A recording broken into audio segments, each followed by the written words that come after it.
Within 2 weeks, Nichols had sold all the cannabis he'd helped to smuggle into the country and was knocking on Steele's door to get some more. He had an extensive customer base, supplying dealers across Braintree and the rest of Essex, as well as London and Cambridge. But he kept it restricted to friends and colleagues. Despite steady sales, the new venture failed to be the boost to his income he had hoped. Darren Nichols states, "I had to be very careful about who I sold it to, and I never wanted to get out of control. I was only too well aware of the fact that I fitted the profile of a typical drug dealer. I had several cars, albeit all of them old and tatty. I seemed to live well beyond my means and had a large number of visitors each day from my wife's large family, friends and the people I employed, and that was even before I actually started to be one. But selling to the people you knew made it harder to keep it a proper business. I was giving people credit and discounts, the money was coming in dribs and drabs. I'd expected to have £2,000 in my hand to buy a decent car or something. Instead, I just got a few quid here and there and a load of hassle. On paper, I was doing well, but I had no idea how long I was going to have to wait for the money to come in, so I was pretty stuck."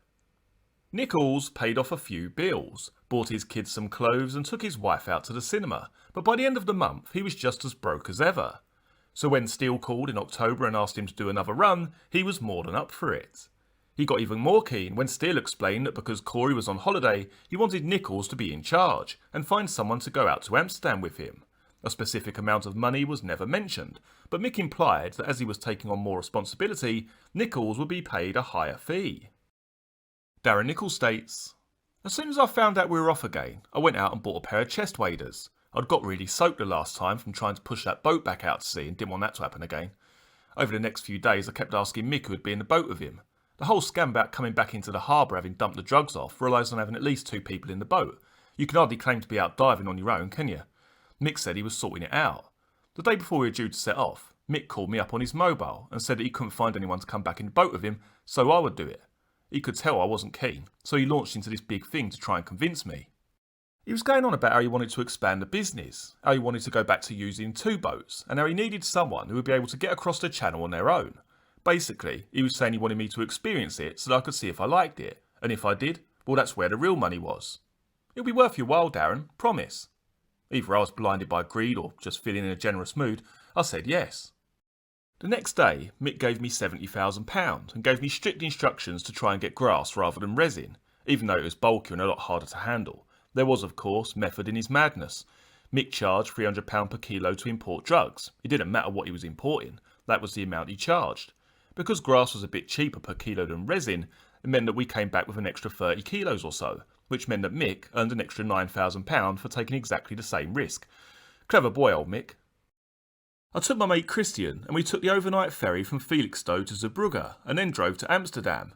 Mick told me he'd phoned Dopey Harris a couple of days earlier to tell him to expect me, so when I got to the bar and he wasn't around, I knew he'd be on his way. Harris arrived on his push bike at around 10 AM looking a bit mean and serious, guided me up to the flat above the bar and then started tearing into me. He was ranting and raving about the fact that Mick was going to get us all arrested, that he was not being careful enough on the phone and making it too obvious what he was doing. "That loudmouth motherfucker's going to get us all arrested one day," he said. "For a bloke with his kind of background and experience, he doesn't half run his mouth off. When you get back, you tell him to watch what he says, otherwise he's going to have to find himself another supplier." Once the bollocking was out of the way, we got down to business. We agreed a price for the grass and then Harris asked me what car I was driving and where I'd parked it. I told him, he then asked for my keys. "Now piss off and enjoy yourself for a couple of hours," he told me. When we got back, the car was in the same place. I went to see Harris and he said everything was fine and gave me back my keys. And that was that. We set off for a bit, then stopped off down a side street and checked the boot. 3 nylon laundry bags full of grass. So I called Mick's mobile. I told him we were on our way and headed off to Blankenberg. Mick and the boat arrived at the rendezvous at dusk, sticking out like a sore thumb because it wasn't as dark as the time before. But Christian and I loaded the boat and I got in. I was trying to pretend that I was really cool about it, but the truth was I was really excited about being in the boat at long last. I was a bit pissed off that I'd missed out on the sea trials, but I was hoping that this would more than make up for it. I wasn't disappointed.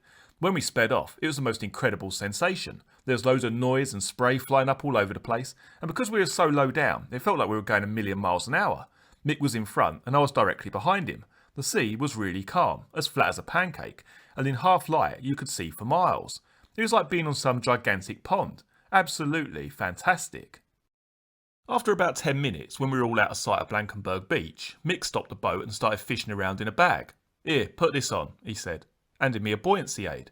The weather's not too clever ahead, so you better wear it. Unfortunately, I've only got one life jacket and I'm wearing that. As I put the buoyancy aid on, I had a good look at Mick.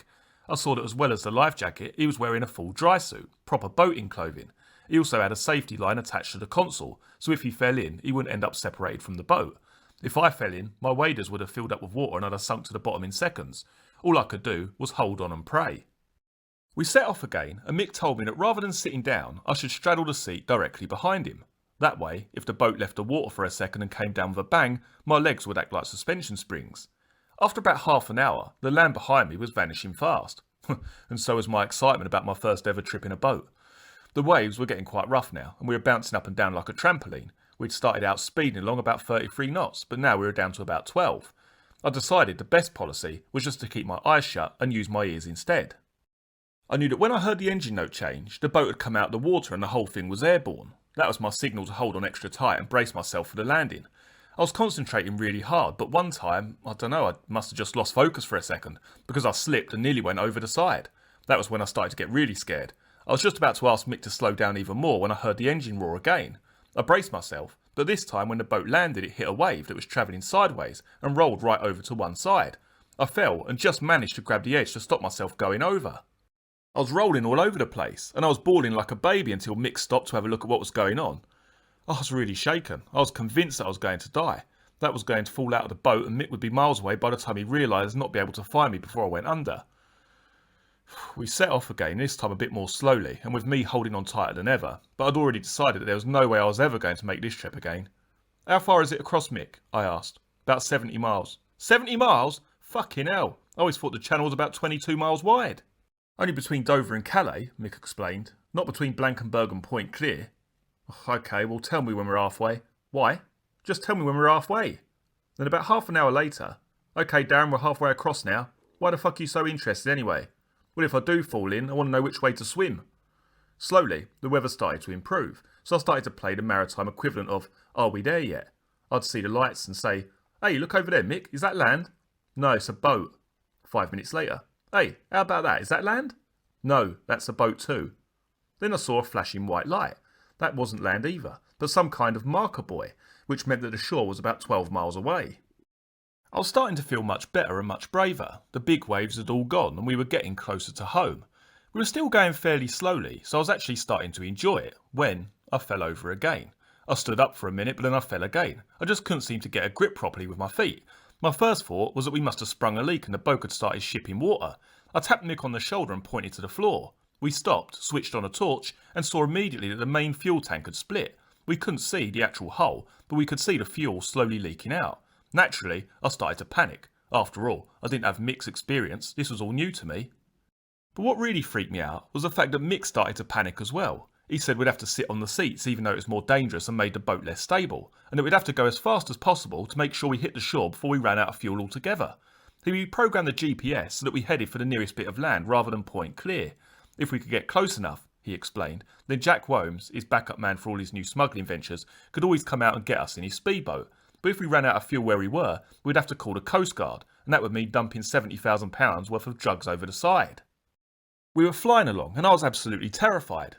Mick was trying to work out where we were, but the GPS was playing up.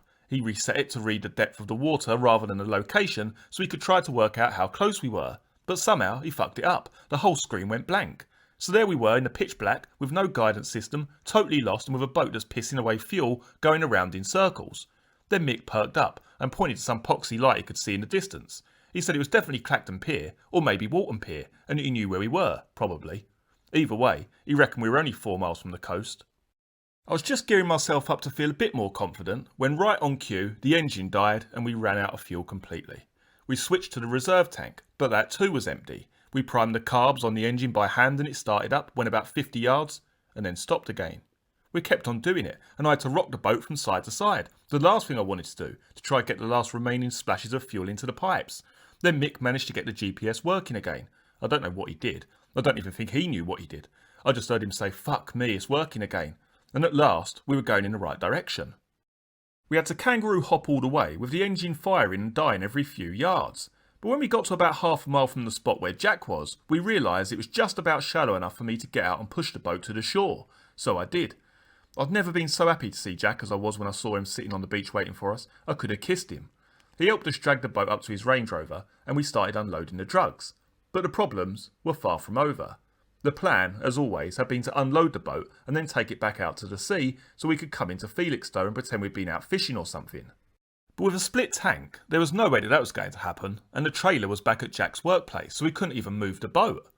Mick and I were pacing around, telling Jack about our nightmare journey and trying to work out what the best thing to do was. We were so caught up in our own problems that we hardly heard Jack say that there was a problem with the Range Rover. It turned out that Jack had driven it down on the beach and gone over a pole stuck in the ground. He had wedged his axle and he was totally stuck.